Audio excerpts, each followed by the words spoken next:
Starting October 12th, instead of 1,000 subscribers, you'll need more than 500. Huh. Say what? I didn't see this at all. Okay.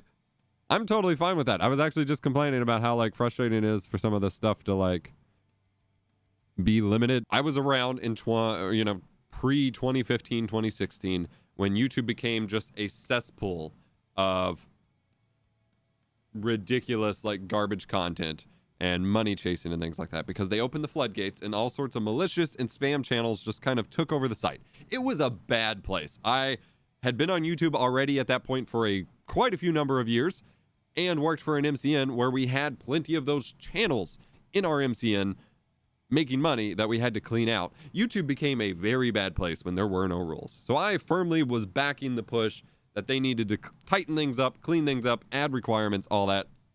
Totally fine with that in that regard. But I think their choice of what they use was a little weird. And I understand the point of it. Stories are harder to moderate, and so they don't want people abusing them. And they also have to really determine if your channel is for kids or not, because stories aren't allowed for that. And so I think they have a delay on subscribers so that they can really get a gauge for if that's what your channel is about or not. And community tab posts can, of course, be abused to send people to malicious websites, ad sites, whatever, and so they want to restrict that as well. But both stories and community tab posts are something that primarily benefit new channels that are growing, not channels that are already established. Community tabs still kind of benefits bigger channels just to reach your audience, but overall, like, these are tools you would use to grow your channel, less so once you're already established. And so there's a little bit of a conflict of value there in limiting it to channels that have already grown because they don't necessarily need it as much, whereas it could be very useful for growing as a small channel. Thankfully, they don't restrict shorts, because that would be another limitation that just didn't make sense, but I'm totally in favor of them reducing the subscriber count to 500 for this. I think that's totally attainable.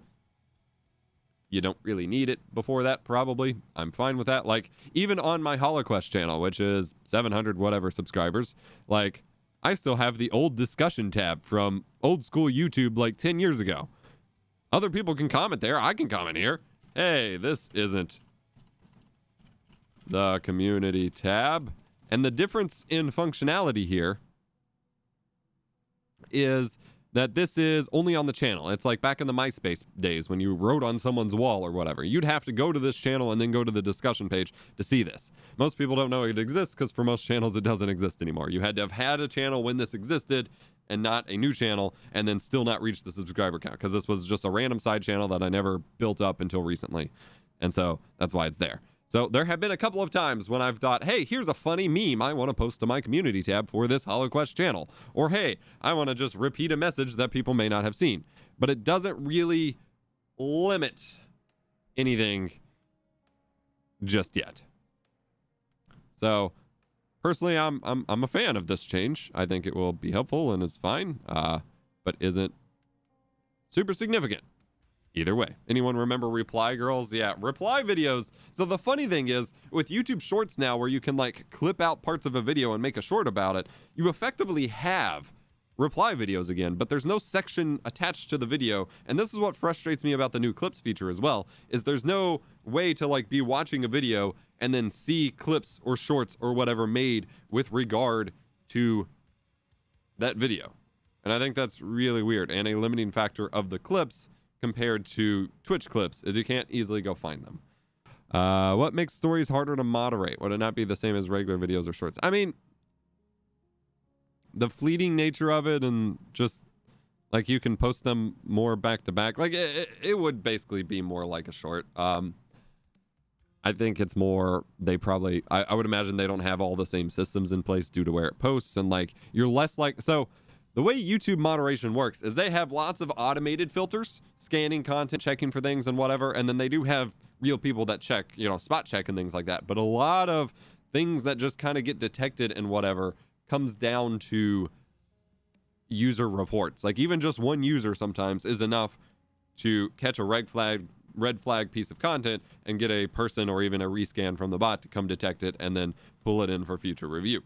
Stories are already limited in how you can see them, who can see them, and where you can see them, that you're much less likely to see reports across the board on that kind of stuff. I could be talking out of my butt. Like, it could not be any more difficult to moderate for them. But that's the only real excuse I can come up with, the ability to post them so frequently, because you don't really, there's no notifications for stories, so, which is another reason there'd be less user reports. And so there's no real limit to how many you can post, and you can just keep posting them. And they're images. You can do images, which you can't do on videos or shorts. You can do it on community posts. So there's all these factors to where you could really just spam it hard that you can't effectively do with videos or shorts or anything else without making it more obvious or hurting your channel in some way.